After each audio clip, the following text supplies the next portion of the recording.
여러분의 삶 가운데 칭찬받은 것들을 기대했는데 야단 맞아본 적 있습니까? 네, 많을 것 같아요. 억울한 많은 이유가 기대했던 칭찬의 순간에 도리어 야단을 맞았기 때문에 내가 애써 노력했는데 그 노력보다는 부족한 점들이 더 크게 부모에게나 누군가에게 다가오기 때문에 때로는 질책을 받기도 하고 우리는 그것 때문에 낙심하거나 소심했던 경험이 있을 것입니다. 과거에 제가 중국에서 선교사로 지냈을 때 저희 팀에 제가 나름 모금을 잘 했습니다. 모금도 잘 했고 또 이제 재정이 좀 있었어요. 팀에 재정이 있어서 이제 제가 소속돼 있는 팀이 있고 전체 팀이 있을 거 아니에요. 다른 팀들하고 회의를 할 때 제가 그랬죠. 우리 팀에서 이 재정을 좀 전체 팀에 헌금하고 싶습니다. 이렇게 이야기를 했어요. 그러면 이제 사람들이 어떻게 해야 돼요? 반응이? 우와, 야, 대단하다. 이렇게 해야 되는데, 그 말을 하고 나서부터 사람들이 저를 굉장히 싫어하더라고요. 왜 그랬을까요? 질투죠. 뭐, 잘난 체 한다부터 시작해서. 예상하지 않았는데, 전혀 다른 반응들이, 있는 것 때문에 상당히 곤욕스러웠던 기억이 있습니다. 예기치 않았던 사건들, 이렇게 있죠. 여러분에게는 어떤 기억들이 있습니까? 프로젝트 한다 그래서, 나름 열심히 내 역할을 한다고 다 해버렸어요. 그랬더니 교수님이 나중에 이렇게 이야기할 수 있겠죠. 수고한 건 좋은데 왜 너 혼자 했어? 이 프로젝트는 같이 하는 건데. 뭐 이런 이야기를 들을 수도 있겠죠. 이런 이야기들을 들을 때 우리는 굉장히 의기소침하게 됩니다. 나의 노력이 수포로 들어간 것 같고. 이번 뭐 청소년 연합수련에서도 뭐 그런 기억이 있을 수도 있습니다. 같은 조로 열심히 여러분이 했는데 나는 생각해서 우리 아이들 생각해서 또 열심히 가르쳤는데 나중에 들려오는 이야기는 오히려 내가 뭔가 잘못한 것처럼 이야기 들릴 수도 있고 뭐 이런 일들이 사실은 수두룩합니다. 사랑방에서 리더로 내가 열심히 했는데 알아주진 않고 나중에 뒤에서 요거도 먹는 경우도 있죠.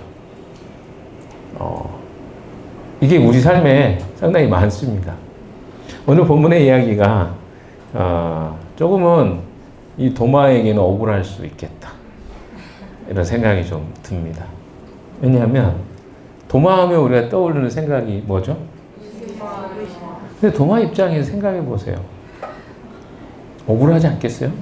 성경에 하필이면 요한이 자기 같은 사도였던 요한이 이렇게 기록해가지고 그 뒤로 보는 모든 사람마다 의심 많은 도마. 늘 이렇게 이야기하잖아요. 그러면 이렇게 말할 수 있잖아요. 니들은 의심 안 했어? 뭐 이렇게 말할 수 있겠죠. 이런 참 재밌는 부분들이 있습니다. 성경의 이 기록이라는 게 진짜 무섭죠. 후세에 100년경에 기록했으니까 요한복음이 AD 100년경에 지금 2000년이 넘었는데 가까이 됐는데 여전히 도마는 의심 많은 사람이라고만 생각을 하게 되는 어떻게 보면 확정 편향 같은 이런 것들로 인해서 나중에 도마가 우리 앞에 서서 그거 아니었다고 이렇게 말할 수도 모르겠습니다. 요한복음 20장은요 많은 사람에게 초점이 가 있지는 않습니다. 도리어 한 사람 한 사람 그 한 사람 한 사람들이 어떻게 주님을 구주로 고백하고 있는지에 조금 더 초점이 맞추어져 있습니다. 20장이 보았던 것처럼 막달라 마리아가 주인공이었죠. 또한 베드로와 요한이 등장합니다. 베드로와 요한은 21장의 주인공입니다. 그래서 그 내용은 뒤에 나오죠. 앞에 언급됐지만 21장에 이야기할 거기 때문에 굳이 언급하지 않겠습니다. 그러나 보십시오. 막달라 마리아가 어떻게 부활의 증인이 되었는지. 우리는 부활의 증인이라고 생각하면 이런 걸 생각하죠. 예수님이 부활했어요. 난 그걸 믿어요. 사실은 우리가 지난주에 설교의 내용을 기억하시면 새 시대가 시작되었다. 예수님의 죽음과 부활을 통해서 과거의 시대가 아니라 새로운 시대가 열렸다. 이것을 성경이 선언하고 있는 것이다. 성령의 시대가 시작되었다. 마리아는 그것을 깨달았습니다. 그리고 그 시대를 선언하는 일에 바로 마리아가 헌신했던 것이죠. 오늘 또 다른 한 사람이 등장합니다. 도마입니다. 도마를 보시면요, 도마에 대한 성경의 언급은 많지는 않습니다.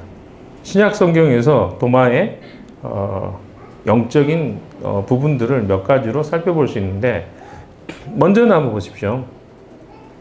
마태복음이나 누가복음에 보면 도마가 예수님의 제자로 부름받는 것을 보게 됩니다. 마태복음 10장 3절, 마가복음 3장 18절, 누가복음 6장 15절, 이런 부분에서는 바로 도마가 예수님의 12제자 중에 한 명으로 부름받았음을 보게 됩니다. 또 요한복음 11장 16절이죠. 나사로가 죽었다는 이야기를 듣고 예수님께서 유대로 가시겠다고 했을 때 그 제자들 중에 한 명이었던 도마가 했던 말이 혹시 기억나십니까? 유명한 이야기죠.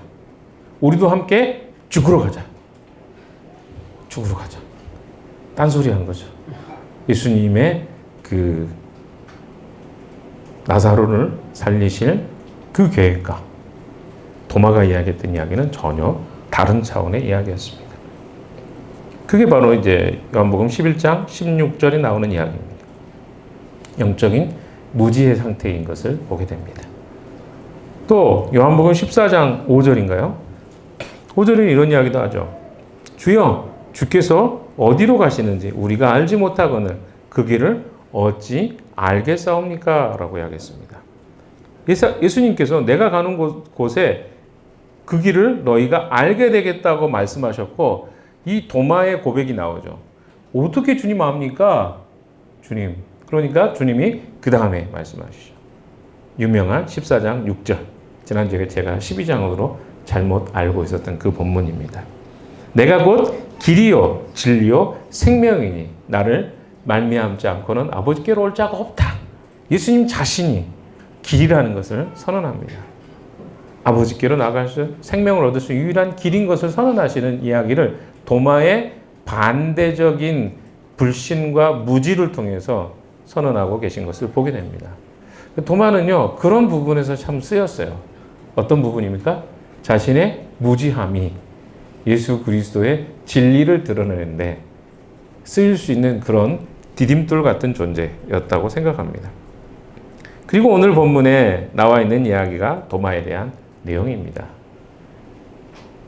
어찌된 일인지 도마는 열 제자죠. 한 명은 이제 가룟 유다니까 도마, 그럼 나머지 열이죠. 열 제자들이 함께 있던 그 자리에 도마는 없었습니다. 어떤 이유인지는 알지 못합니다. 성경이 그것을 언급하고 있지 않기 때문에 그렇습니다. 10명의 제자들이 예수님 만났을 때 그 자리에 없었어요. 뭐 여러 이유가 생각납니다만은 제가 생각할 때는 한 가지만 생각해 보면 이거 추정이에요. 그냥 이게 뭐 성경에 이런 언급이 없지만 이런 추정할 수 있지 않겠어요? 도마는 아마 예수님을 위해서 함께 죽으러 가자고 했던 그런 열정이 가득한 사람이었습니다. 예수님이 죽으셨어요. 그러니까 어때요? 굉장히 낙심했던 것 같아요. 그렇잖아요. 열정이 많은 사람일수록 그것이 꺾이면 무기력해지는 것이 사실입니다. 그래서 아마 이 십자가를 예수님이 지실 때도 자기 같이 죽으러 간다 해놓고 숨어버렸잖아요. 베드로과의 사람인 것 같아요. 도마도. 열정은 있었지만 실제 그 상황이 발생하니까 도망갔습니다. 그리고는 어떻습니까? 도마도 깊은 실패와 좌절감에 빠졌던 것 같습니다. 그래서 어떻습니까? 다른 사람이 다 믿는다, 봤다 그래도 나는 내가 예수님 손에 만져보고 그리고 그것을 내 눈으로 직접 봐야만 난 믿을 수 있어. 절대 안 믿을 거야. 이런 거거든요, 사실은. 그 표현이 그렇습니다. 그러니까 그 안에 뭐가 있었겠어요? 깊은 좌절과 실패감, 절망감이 자리 잡고 있었던 것 같습니다. 그래서 아마 그 자리에 그런 배경으로 참석하지 않았던 것 같습니다. 근데 성경이요, 굉장히 재미있어요. 그런 부분에서 여러분이 조금 관점을 가지고 성경을 읽기 시작하면 재미있는데, 오늘 본문에도 25절인가요? 25절 같이 한번 읽어봅시다. 같이 시작. 다른 제자들이 그에게 우리는 주님을 보았소 하고 말하였으나 도마는 그들에게 나는 내 눈으로 그의 손에 있는 못자국을 보고 내 손가락을 그의 못자국에 넣어보고 또 내 손을 그의 옆구리에 넣어보지 않고서는 믿지 못하겠소 하고 말하였다. 믿지 못하겠소라는 믿지 않겠다는 말이거든요. 이건 굉장히 강한 부정의 표현입니다. 도마만 예수님 불신했던 건 아닙니다. 베드로도 요한도 불신했잖아요. 그래서 빈 무덤을 벗음에도 불구하고 다시 자기 자리로 돌아갔습니다. 그러니까 그들도 불신했어요. 그런데 도마처럼 이렇게 확신을 갖고 불신한 사람은 없었습니다. 나 안 믿겠다. 나 지금 믿었다가 어떻게 된 거예요? 나 이렇게 좌절하고 절망했는데 또 믿으라고? 이런 느낌입니다. 그래서 내가 확신하지 않고 나 다시는 안 믿는다. 이런 비슷한 생각을 지금 이야기해 주고 있는 거죠. 예수님에 대한 깊은 불신이 자리 잡고 있는 것을 보게 됩니다. 그 인식의 틀은 어떻습니까? 내가 경험해야만, 내가 확인해야만 난 믿을 수 있어 하는 내용이 25절의 내용입니다. 사도 요한이 요한복음에 이런 강한 부정의 언어적 표현을 부각시키다 보니까 아까 이야기했던 것처럼 도마는 불신의 사람으로 우리가 낙인 효과가 있죠. 도마하면 떠오르는 게 뭐예요? 불신의 사람. 생각하는 경향이 있습니다. 그러나 따지고 보면 진짜 불신한 사람 많아요. 왜요? 빌립도 사실 불신했어요. 빌립이 예수님께 하다마자 14장에 같이 나옵니다. 하나님을 보여주십시오. 이렇게 이야기했던 사람이 빌립이에요. 빌립 똑같잖아요. 빌립아, 내가 너희와 얼마나 같이 있어야 너희가 나를 보고도 하나님 보여달라고 할 수 있겠냐. 이제까지 내가 너희들과 함께 했는데 너는 아직도 그걸 못 믿고 있니? 이런 이야기를 했거든요. 베드로는 어떻습니까? 얼마나 불신했습니까? 아니, 베드로는요, 직접 예수님을 만났어요. 그런데도 어때요? 좌절감 속에 어디가 있었어요? 그 문을 꽁꽁 닫고 그 제자들과 함께 숨어 있었어요. 부활의 주님을 봤는데도 그랬어요. 그리고 지금 여기는 여둘이라고 표현했는데 성경적 실제 시간으로 하면 7일 정도 될 겁니다. 그 날짜를 포함하기 때문에. 그러니까 이게 좀 뭐라 그러죠? 우리가 만으로 세느냐, 그냥 우리가 몇째 날, 우리 보통 그러잖아요. 그런 편이니까 시간으로 보면 7일 정도 되는 거예요. 자, 그런데 7일이 지났는데 예수님 만났거든요. 10 제자들이 예수님 만났어요. 그럼 10 제자들 뭐 하고 있어야 돼요? 부활의 증인이 됐어야죠. 누구처럼? 막달라 마리아처럼. 그런데 나중에 깜짝이야. 21장에도 보시면 알겠지만 베드로는 여전히 어떻게 해요? 낙심이 있었어요. 그리고 고기나 잡으러 가자. 그렇게 한 거예요. 그러니까 이 상황을 보면 부활의 주님을 만났지만 여전히 그 안에는 변화된 삶은 없었어요. 그러니까 도마에게만 너무 그것을 제가 도마 입장에서 변론하는 게 아니라 보면 다 비슷하거든요. 근데 왜 도마에게만 자꾸 뭐라 그래요? 불신의 사람이라고 자꾸 그래요? 여러분은 그럼 믿음의 사람입니까? 그러니까 이게 도마 입장에서 봤을 때 굉장히 불쾌할 수 있겠다. 뭐 성경의 이야기가 도마의 입장을 변론하고 있지는 않지만 이거 그냥 도마를 그렇게 낙인 찍을 필요는 없는 거예요. 그 메시지가 있습니다. 그걸 통해서 우리에게 해주고 싶은 메시지가 있겠죠. 그걸 찾아내야 돼요. 자, 사도 요한에게 상당히 나중에 억울할 것 같아요. 도마가 너 때문에 내가 지금 이렇게 요거도 먹고 있어. 너 글을 왜 그렇게 써가지고 이렇게 했을지도 모르겠습니다. 도마와 같이 지금 이 시대에 많은 그리스도인들도 도마처럼 요구하잖아요. 내가 믿어야, 봐야 믿겠습니다. 나는 못 믿겠는데요. 안 믿어지는데요. 이런 사람이 얼마나 많습니까? 그리고 또한 어떻습니까? 유대인들의 표징이 뭡니까? 요한복음 4장 48절에 이렇게 표현하고 있습니다. 표적을 구하는 유대인들에 대한 예수님의 책망을 보십시오. 유대인들은 표적과 기사를 보지 못하면 믿지 않는 사람이다. 이렇게 표현하고 있어요. 또 요한복음 2장 18절에서는 유대인들이 예수님께 내가 이런 일을 행하니 무슨 표적을 우리에게 보이겠느냐? 그러니까 일상적으로 하는 게 뭐냐면 유대인들은 표적을 봐야 믿겠다는 거예요. 그러니까 그들에게는 뭐가 필요한 거예요? 기적이 너무나 필요해요. 기적을 보면 그들은 믿는 사람들이에요. 안 보면 못 믿는 사람. 유대인들의 모습입니다. 요한복음 4장 48절 그랬죠. 왕의 신하가 자기 아들의 병을 고쳐달라고 예수님께 왔을 때 예수님은 너희는 표적과 기사를 보지 못하면 도무지 믿지 아니하니라 하고 말씀하셨습니다. 사람들이 눈에 보이는 기적에만 의존하고 있다는 것을 지적하신 것이죠. 요한복음 6장 30절에도 이야기합니다. 오병이어 기적을 경험한 사람들이 예수님께 이야기합니다. 그러면 우리에게 무슨 표적을 보이사 우리로 보고 믿게 하시겠나이까? 오병이어의 기적을 보였는데 또 무슨 기적을 보여달라고 하는 거예요. 그러니까 끝도 없는 거예요. 유대인들의 기적 부심은 엄청났습니다. 그게 뭐예요? 기적이 한번 일어나면 또 기적을 계속 보여줘야만 믿겠다는 거예요. 어휴, 대단한 사람들이죠? 왜? 그대 조상들이 그랬거든요. 출애굽할 때 출애굽에 홍해를 건넜죠? 홍해가 갈라졌어요? 만나와 메추라기를 먹었어요? 또 뭡니까? 반석에서 물이 나왔어요? 불기둥과 구름기둥이 있었어요. 뭐 이것보다 더 많은 기적이 어디 있습니까? 아론과 훌이 모세의 팔을 드니까 미디안 사람들을 이겼잖아요. 미디안인가요? 잠깐만 헷갈리네요. 아말렉이죠. 미디안이 뭔가 잘못됐다는 느낌이 왔습니다. 기록이 남으니까. 아말렉 사람들입니다. 여러분 그게 다 뭐예요? 기적이잖아요. 여리고 성은 기적 아닙니까? 아니? 기적이잖아요. 수많은 기적이 있었습니다. 그들은 믿지 않았어요. 그럼 뭐 이쯤 되면 우리가 정리를 해야죠. 사람은 본다고 믿는 게 아닌가. 보면 믿을 것 같죠? 우리 자꾸 그런단 말이에요. 저는 경험하면 믿을 것 같은데요?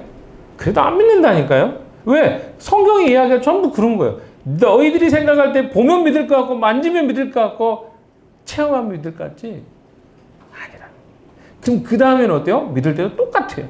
그래서 한번 뭐라 그러죠? 체험을 경험한 사람은 계속 체험을 구합니다. 그래서 체험을 경험하지 않으면 믿지 않는 경향이 있어요. 어렵습니다.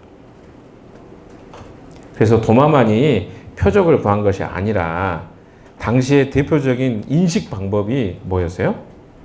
이런 기적을 구하고 눈으로 체험하고 보는 것. 근데 이 시대의 방식이 유사하지 않습니까? 이 세대, MZ세대로 대변하는 이 세대에 똑같지 않아요. 감각적이고 자기가 체험한 것은 신봉하고 체험하지 않고 알지 못하는 것은 아예 배제해버리고 이런 시대 아닙니까? 유대인들과 지금 시대와 너무나 유사하다는 것을 보게 됩니다. 부활하신 주님이 검증되어야만 믿겠다고 하는 그 표현을 도마가 한 것이죠. 만약 부활이 검증되어야만 믿겠다고 한다면 성경은 무슨 소용이 있습니까? 예수님은요, 부활하셔서 제자들에게 나타나신 것은요, 그것을 보여주는 것이 목적이 아니었어요. 그들의 믿음과 신앙이 전수되게 하기 위해서 뭘 주시는 거예요? 더 믿음을 주신 것 뿐이에요. 그러면 그 다음 세대와 그 다음에는 뭐예요? 이 예수님을 눈에 보지 않고도 믿을 수 있는 환경을 예수님 만들어 주셨습니다. 왜 그렇습니까? 예수님의 시대가 이제 끝난 거예요. 예수님 목적은 이 땅에 오셔서 뭘 하신 거예요? 구원하시고 하나님이 이스라엘 백성들을 하나님 백성들을 구원하실 기초를 만드시는 작업을 예수님이 하신 거예요. 그 다음에 또 예수님 죽으실 필요가 없잖아요. 예수님 그 사역이 예수님의 핵심 사역이었습니다. 그리고 어떻게 해요? 부활하시고 승천하셨어요. 그 다음에 뭐예요? 보혜사 대신 또 다른 보혜사 대신 성령의 시대라니까. 지금은 성령은 눈에 보이지 않습니다. 예수님과 성령의 차이는 뭡니까? 예수님은 한 곳에 계시면 다른 사람이 볼 수 없어요. 만날 수도 없습니다. 한계적이요. 한시적이죠. 그러나 성령은 어떻습니까? 예수님과 달라요. 모든 사람들이 그 마음과 그 삶에 성령과 함께 동행할 수 있는 차이가 있습니다. 그래서 예수님이 너희들에게 또 다른 보혜사가 오실 것인데 그분이 너희에게 진리를 밝게 깨닫게 해주시고 알려주실 것이다. 진리 가운데 인도하실 것이다. 이렇게 말씀하고 계신 것입니다. 자, 그래서 성경은요, 제자들에게는 체험이 필요했던 것 같아요. 왜 필요했을까를 조금 더 설명해 보면 그렇지 않습니까? 제자들 시대에는요, 성경이 완성되지 않았어요. 뭐냐면 구약 성경도 아무나 읽을 수 없었어요. 두루마리로 이렇게 똘똘똘 감아가지고 어때요? 그 회당이라든가 그런 정해진 장소에만 있었단 말이에요. 사본을 하는 것도 해봤자 몇 권이나 됐겠어요. 그 많은 사람이 그 성경을 읽을 수 있었겠습니까? 불가능했어요. 그러나 지금 우리는 어떻습니까? 이 핸드폰 안에 다 들어가잖아요. 성경 한 권이요. 옛날에는 제가 얘기했잖아요. 이렇게 두툼한 거 다 들고 다녔다니까, 이렇게. 근데 지금은 어때요? 이 안에 다 들어가. 그래서 요즘에 성경책 들고 요 성경 가져온 사람 있어요, 혹시?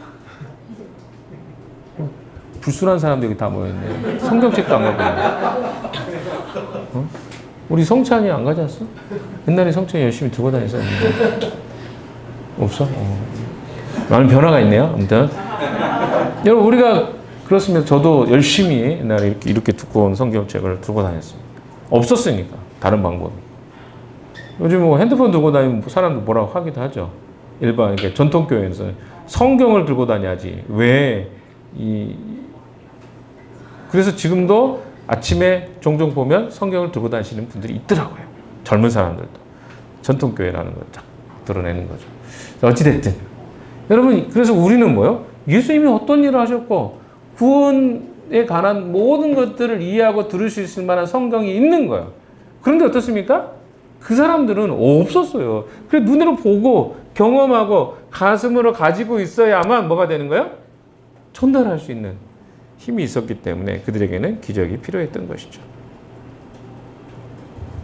자, 요한이 의도적으로 그렇게 서술했던 부분도 있겠습니다만은 예수님의 모습을 한번 보십시오.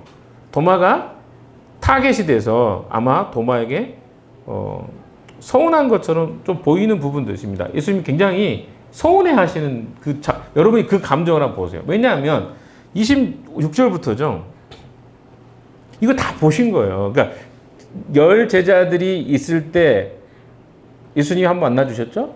그리고 도마가 와가지고 10 제자들하고 변론하는 걸 다 봤을 거 아닙니까? 예수님이 그거 본 거예요.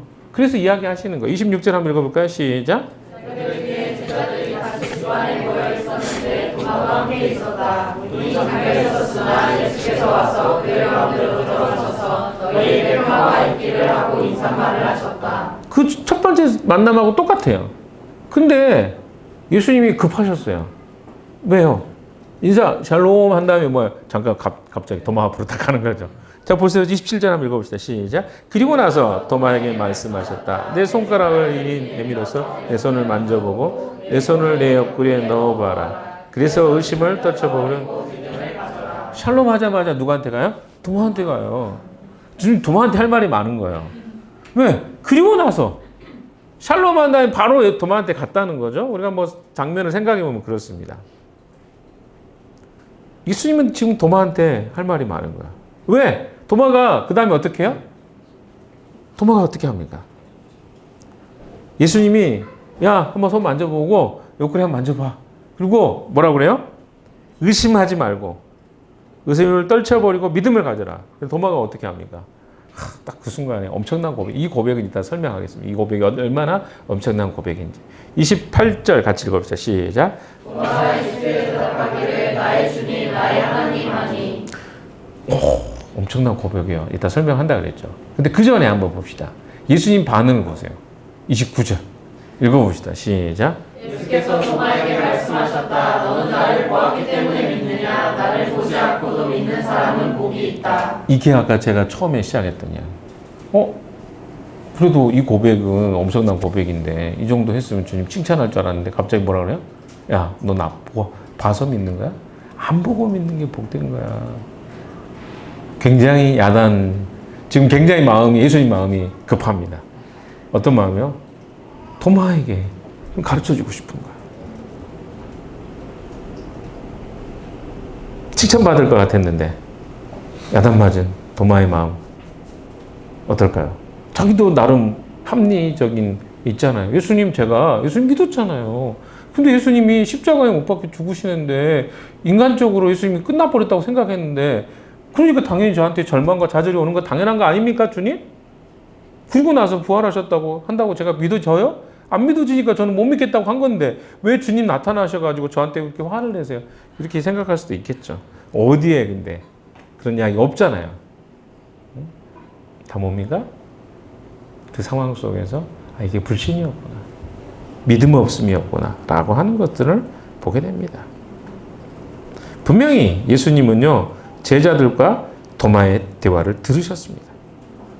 그러니까 우리가 기억하셔야 돼요. 우리 삶에 예수님이 함께하지 않을 것 같지만 우리의 대화를 들으십니다. 우리가 함께 교제하고 그리스도 안에서 이야기하는 것들이요, 다 주님이 듣고 계세요. 그래서 주님은 우리의 작은 신음에도 응답하신다. 말씀하시잖아요. 나의 삶에 전혀 상관없을 것 같고 함께하지 않을 것 같은 그 주님은 우리를 늘 관심 있게 지켜보고 함께 하신다는 것을 기억할 필요가 있습니다.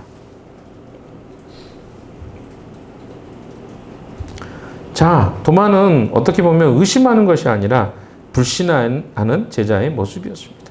그래서 주님께서 그의 불신을 책망하는 것이었던 것입니다. 그래서 예수님이요, 믿음 없는 자가 되지 말고 믿는 자가 되라 라고 하는 헬라어 원어는 이런 표현입니다. 메 기누 아피스토스 알라 피스토스라는 말인데 이 말은 뭐냐면 지속적으로 불신의 상태에 있지 말고 지속적으로 믿는 자가 되라 라는 말입니다. 무슨 말이 이해되죠? 너는 지속적으로 불신의 상태에 있었어. 근데 어떻게 있으라고? 지속적으로 믿는 상태가 되어야 돼 라고 예수님은 말씀하고 있는 것입니다. 이렇게 이야기하면 되게 도마가 불신인 것 같은데 도마의 고백을 한번 조금 따져봅시다. 28절 다시 한번 읽어봅시다. 시작. 도마가 예수께서 대답하기를 나의 주님 나의 하나님 하니. 자, 이 고백이 어떤 고백인가 살펴봅시다. 이 고백은요, 베드로의 고백과 같은 고백입니다. 어떤 고백입니까? 주는 그리스도시요 살아계신 하나님의 아들이십니다. 마태복음 16장 16절 말씀이죠. 또 무엇입니까? 마르다의 고백. 요한복음 11장 27절에도 마르다는요 정확하게 이해하고 고백하지 않았지만 한번 찾아볼까요? 요한복음 11장 27절 읽어봅시다. 시작. 예수께 말하였다. 예, 주님은 세상에 오실 그리스도이시며 하나님의 아들이심을 내가 믿습니다. 명확하게 믿었다고 할 수는 없지만 이 고백이, 그러니까 요한복음은요 전부 이 고백이 나오도록 유도하고 있어요. 이 고백이 믿음이 정말 들여져서 고백했던 그 고백이 완전한 믿음의 상태가 아니든 사실은요 그걸 유도하고 있어요. 왜? 요한복음 20장 31절 오늘 읽었던 본문의 내용이 그걸 목적으로 기록되었기 때문에 그렇습니다. 그래서 사람들에게 뭐가 터져 나와야 돼요? 주는 그리스도시요 살아계신 하나님의 아들이십니다. 이 고백이죠. 다시 요한복음 20장으로 가봅시다. 펴놓고 좀 이야기를 해봅시다. 자, 예수님의 죽음과 부활은요 새로운 시대를 선포한다고 이야기했습니다. 마치 혁명과 같은 사건이었습니다. 그러나 제자들은 어떻습니까? 그런 혁명과 같은 사건들을 받아들이지 못하는, 믿지 못하는 상태에 있었던 것이죠. 그런데 이 도마의 고백은요, 이것을 자신의 삶으로 인정하고 받아들이겠다는 고백입니다. 비록 그가 불신의 상태에 있었지만 그가 깨달은, 그러니까 사실은 다른 제자들보다 훨씬 한 발 더 앞선 상태예요. 왜? 다른 제자들은 뭐예요? 봤지만 주를 그리스도와 주님으로 인정하지 않은 거예요. 왜 그렇습니까? 만약에 그들이 정말 주님을 그리스도와 주님으로 받아들였으면 어떻게 해야 돼요? 닫아놓고 문 닫고 숨어 있는 상태가 아니었겠죠. 여전히 그들은 주님을 세 번째 만나는데도 불구하고 아직 그 확신이 없었던 거예요. 그러나 도마는 그가 불신했지만 그가 주님을 명확하게 이해하고 깨달았을 때 그가 뭐라고 그래요? 이 고백이 나와요. 당신은 하나님의 아들이십니다. 물론 예수님께 책망을 받았지만 이거는 엄청난 고백이라는 것입니다. 예수님의 지상사역의 사명과 사역은 다 끝마쳤어요. 본격적으로 성령을 통해서 세상을 통치하시고 다스리시고 하나님 나라가 시작되었다는 것을 선언하신 사건이 예수님의 부활입니다. 그리고 승천까지가 되는 게 완전히 예수님의 사역의 마침이죠. 이거는요, 새로운 시대가 열리는 거예요. 그리고 성령이 임하실 때, 그때 새로운 세대가 완전히 시작됩니다. 이 말을 조금 더 이해해보면 이런 겁니다. 예수님께서 하나님 나라의 왕으로 등극하신 거예요. 통치하시는 것입니다. 그렇게 예수님이 다스린 나라가 시작되었다는 거예요. 뭐가? 부활과 승천이. 그러면 도마의 고백은 뭡니까? 예수님께서 이런 통치와 다스림의 왕으로 오셨다는 것을 인정하는 고백인 거예요. 이 고백이. 그래서 대단하다고 하는 것입니다. 그리스도인이라는 것은요, 단순히 예수를 믿고 구원만 얻어가는 존재가 아니라 예수님과 함께 성령을 통해서 세상을 함께 통치하는 자로 부름받았다는 것을 인정하는 특별한 특권을 받은 존재라는 것을 기억하십시오. 바로 예수님의 부활이, 예수님의 승천이 바로 우리 그리스도인들에게는 엄청난 사건인데 그걸 우리가 많이 망각해버리고 살고 있다는 것입니다. 에베소서 2장 5절 6절 말씀, 하나님 그리스도께서 우리를 살리셨다는 표현이 두 번 나와요. 근데 좀 정확하게 이야기하면 죽음에서 우리를 살리시고, 5절의 이야기는, 6절의 이야기는 우리를 부활케 하시고 라는 표현입니다. 죄와 사망으로 죽었던 우리를 살리신 거고, 5절의 이야기는 에베소 2장 6절의 이야기는 뭐냐면 우리를 그리스도와 함께 부활케 하시고, 그 다음에 뭐예요? 보좌에 함께 앉히셨다, 이렇게 이야기하고 있어요. 앉히셨다. 그럼 현재적 시점이거든요. 무슨 말이에요? 그리스도와 함께 우리는 보좌에 앉아있는 존재로 이 땅을 그리스도와 함께 통치하는 자로 우리를 부르셨다. 그리스도인들, 그렇게 이야기하고 있는 거예요. 이게 바로 우리 존재란 말이에요. 신분이란 말이에요.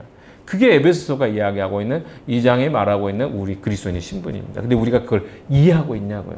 그냥 세상 안에서 살아가게 그득그득 오늘도 하루 어떻게 살까 이 고민하고 살아가는 존재가 그리스도인 아닙니까? 그런데 부활과 예수님이 선언하고 이 고백을 인정했던 도마는요, 이걸 안 거예요. 아, 진짜네? 내가 의심했었지만 진짜 보니까 뭘 느끼는 거예요? 나는 하나님 나라가 시작된 거예요. 이제 알 거예요. 내가 거기에 동참하겠습니다. 주님을 왕으로 인정하겠습니다. 이 고백인 거예요. 그래서 대단하다고 이야기하는 것입니다. 이걸 조금만 들어가면 이런 고백입니다. 언젠가 우리가 죽어서 다시 부활의 몸을 입는다는 고백만을 담고 있는 게 아니에요. 부활 생각하면 나중에 우리가 죽어서 예수님 다시 만나고 부활체를 입겠죠. 부활한 몸을 입겠죠. 그것만 부활이라고 사람들이 생각해. 저도 많이 생각했어요. 그렇게. 그러나 그게 아닙니다. 이 고백은 무슨 말입니까? 이것은 오늘 이미 임한 하나님 나라에서 믿음으로 영적 부활에 참여한 자로서, 영적 부활에 그리스도와 함께 내가 참여한 자로서 예수님의 통치를 받으면서 그 통치에 함께 참여하는 자가 되겠습니다라고 하는 고백인 거예요. 누구의 고백? 도마의 고백이. 그래서 대단한 것입니다. 이 고백은요, 뭘 동반합니까? 자신의 가치관의 전환을 동반합니다. 아니, 이제까지 뭐요? 제자들은 뭘 위해 싸웠습니까? 이 세상에 임할 하나님 나라를 꿈꿨어요. 아, 하나님 나라가 이 세상에 임할 거다. 가시적 세상의 변화, 왕을 바꾸고 그 자기 민족이 억압에서부터 해방되고, 이걸 자기들은 뭐라고 생각했어요? 하나님 나라라고 생각했어요. 그런데 도마가 인식한 하나님 나라는 뭡니까? 가치관이 바뀌는 거예요. 세상을 향한 우리의 가치관, 사고방식, 또 무엇입니까? 삶의 목표, 내 욕구, 욕망, 모든 관계를 포함한 이 모든 것들이 새로워지는 것을 그는 고백하고 있는 것입니다. 이 고백은요, 막달라 마리아가 보냄을 받았던 것과 똑같습니다. 새로운 시대가 열린 것을 자신의 남은 삶을 통해서 만나는 모든 사람에게 이야기해야 되겠다. 증거해야 되겠다. 그게 막달라 마리아의 부르심, 보내심입니다. 도마도 똑같은 고백을 하고 있는 것이죠. 그런데 여기서 끝난 게 아닙니다. 주님은 뭐라고 하십니까? 29절의 이야기를 한 번만 더 읽어봅시다. 29절 시작. 예수께서 도마에게 말씀하셨다. 너는 나를 보았기 때문에 믿느냐? 나를 보지 않고도 믿는 사람은 복이 있다. 자, 도마의 고백은 훌륭했습니다. 그러나 주님은 그를 칭찬하지 않으셨습니다. 그의 믿음의 고백은 좋았지만 예수님은 자신이 승천하고 나셔서 난 다음에 그 다음의 세상을 염두에 두고 계셨기 때문에 그렇습니다. 이 말은 무슨 말입니까? 이제는 새로운 시대, 즉 성령의 시대인데요. 그 시대는 어떤 일이냐? 보지 않고 믿는 시대가 열린 거예요. 왜 그렇습니까? 베드로가 제가 지난번에 했지만 베드로전서 1장 8절 9절에 이야기하죠. 너희는 어떻게?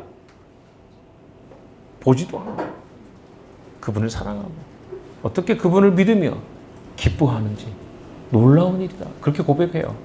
이 표현은 정확한 표현은 아니지만 이 고백입니다. 무슨 말입니까? 한 본 적도 없어 너희들은. 그리고 만난 적도 없어. 만져본 적도 없어. 그런데 어떻게 너희는 주님을 사랑하고 주님으로 기뻐하는지 놀랍다. 이 이야기를 베드로전서 1장 8절 9절에 고백하고 있지 않습니까? 아, 이게 놀라운 일입니다.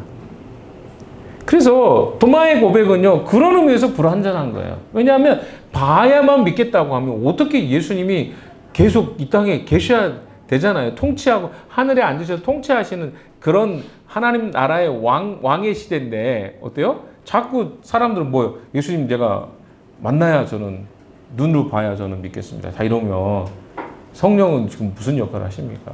이게 성령이 지금 통치하고 다스리는 또 시대거든요. 그래서 성령의 인도를 받아야 되는데 그런 측면에서 너의 고백은 완전하지 않은 고백이다 라고 이야기하고 계신 것입니다. 30절, 31절 같이 읽어봅시다. 시작. 예수께서는 제자들 앞에서 이 책에 기록하지 않은 다른 표적들도 많이 행하셨다.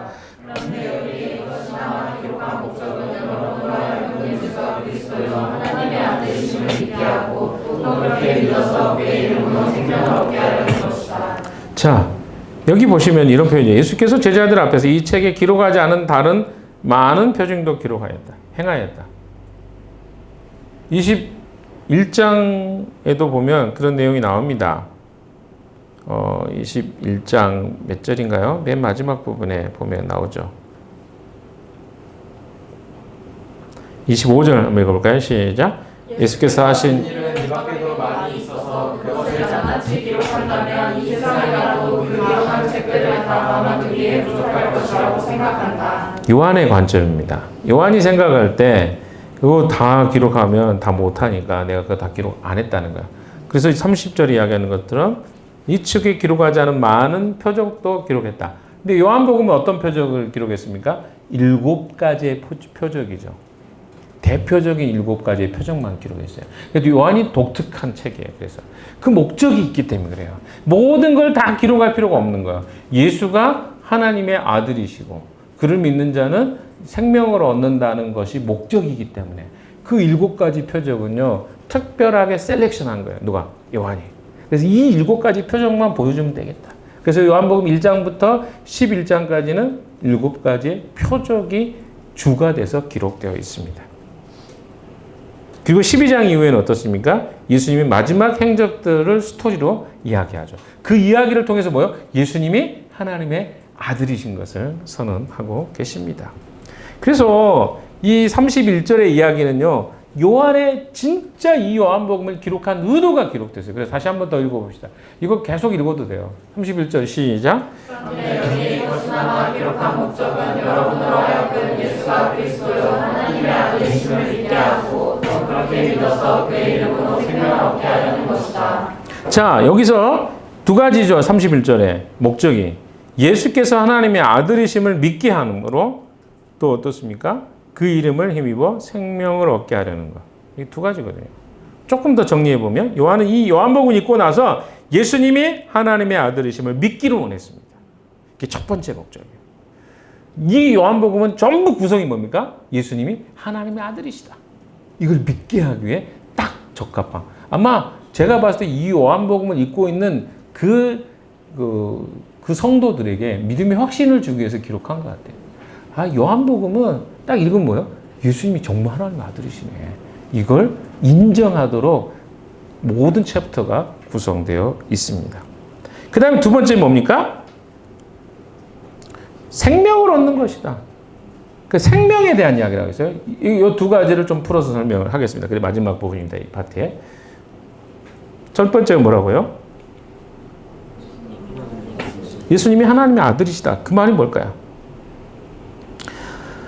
요한은요, 이 요한복음을 읽고 나서 예수님이 하나님의 아들이심을 믿기를 원했습니다. 이것은 예수님이 세상을 통치하는 왕이라는 것을 의미합니다. 하나님의 아들이라는 그 의미가 세상을 통치하는 왕이 누구냐? 하나님의 아들이시다. 우리 시편 말씀 한 군데만 더 봅시다. 시편 2장입니다. 시편 2편이라고 해야 되겠네요. 2편. 6절에서 9절 말씀 봅시다.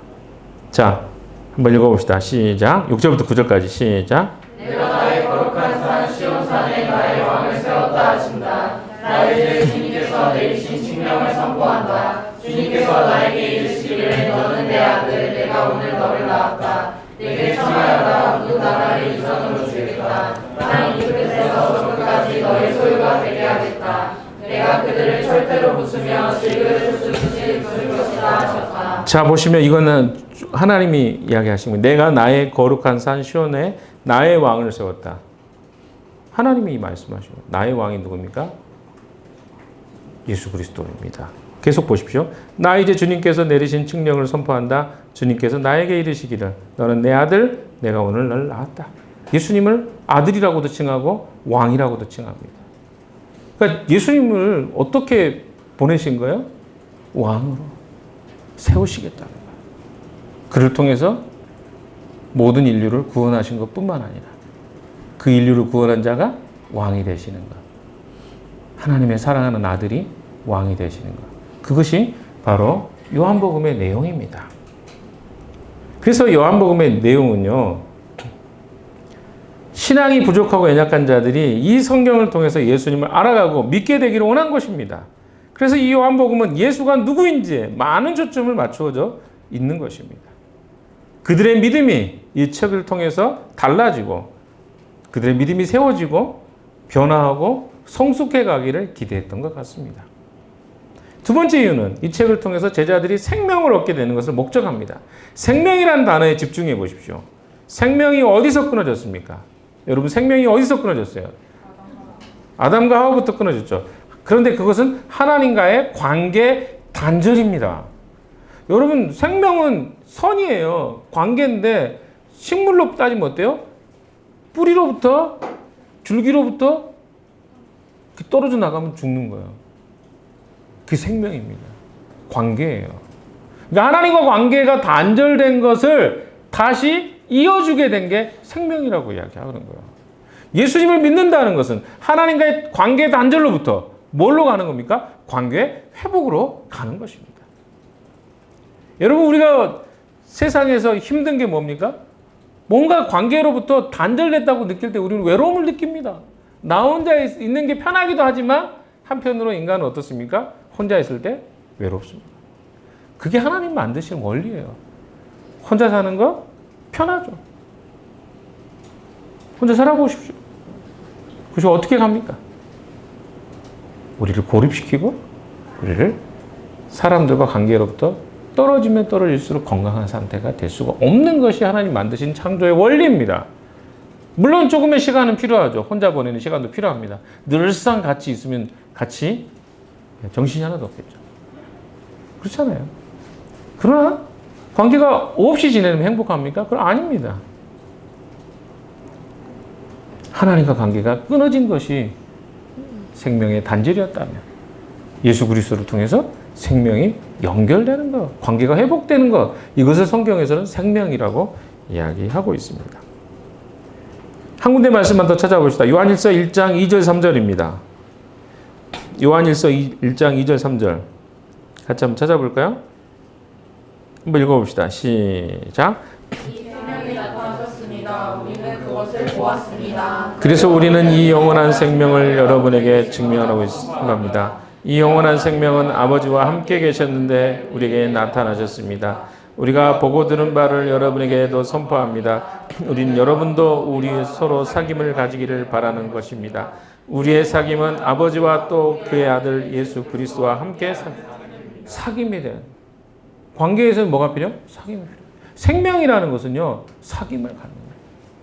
사귐이 뭡니까? 교제하고 대화하고 오가는 거죠. 감정과 사랑이 오가는 거예요. 하나님과 관계를 회복하는 거예요. 우리의 사귐을 너희가 다시 같이 회복하기로 한다. 이게 바로 요한이 이야기한 내용입니다. 그래서 예수는 뭐냐면 하나님과 관계가 회복되는 유일한 길이라는 거예요. 그걸 요한복음에 이야기합니다. 예수를 믿으면 예수가 너희에게 뭘 주는 거예요? 왕이신 것. 그분이 왕이시라는 것을 고백하는 것이 너희에게 있었으면 좋겠다. 그리고 하나님과 관계가 회복되는 길이다. 이 요한복음을 통해서 요한은 그것을 목적했습니다. 결론입니다.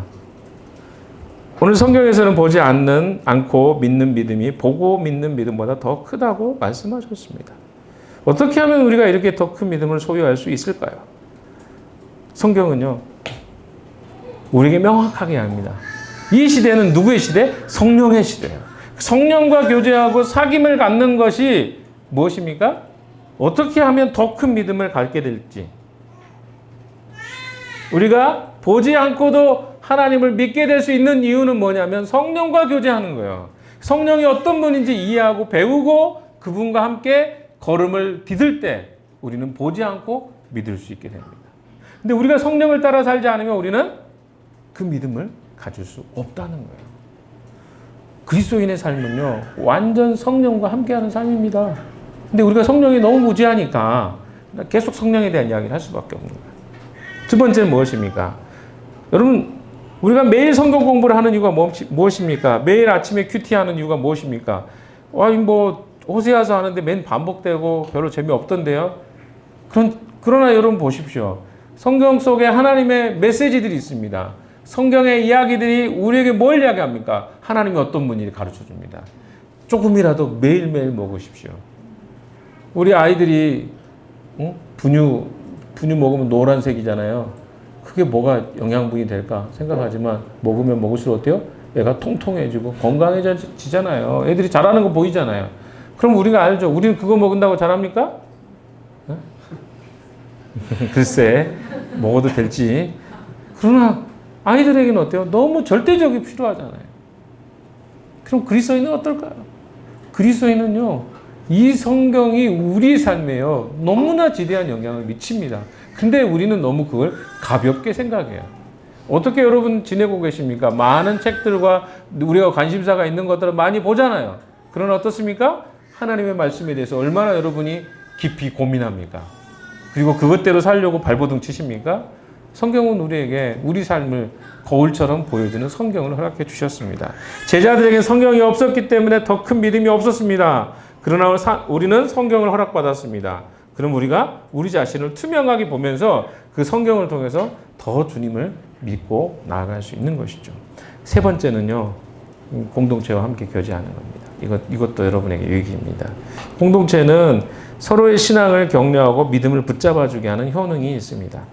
물론 그렇지 않은 공동체도 있겠죠. 서로 갈등만 유발하고 오히려 부정적인 영향을 주는 공동체도 있을 것입니다. 그러나 공동체에 있을 때요, 조금이라도 붙어 있잖아요.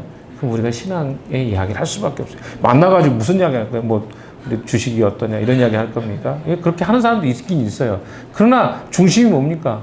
하나님과 우리가 어떻게 하면 더 가까워질 것인가? 이 고민하잖아요. 여러분, 여러분의 신앙과 삶에 절대적으로 필요한 요소들입니다. 이것들을 여러분 지키셔야 돼요.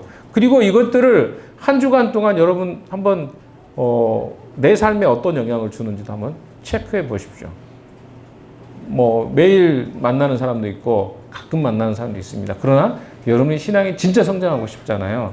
그럼 이 세 가지 요소들을 잘 기억해 두시고 이번 한 주 동안도요, 우리 삶에 나는 과연 도마가 이야기했던 그 믿음의 삶, 믿음의 고백들을 할 수 있는가? 좀 한번 돌아본 한 주가 되었으면 좋겠습니다. 여러분, 예수를 믿으면요, 단순하게 우리가 천국 가는 그 티켓만 얻는 게 아니에요.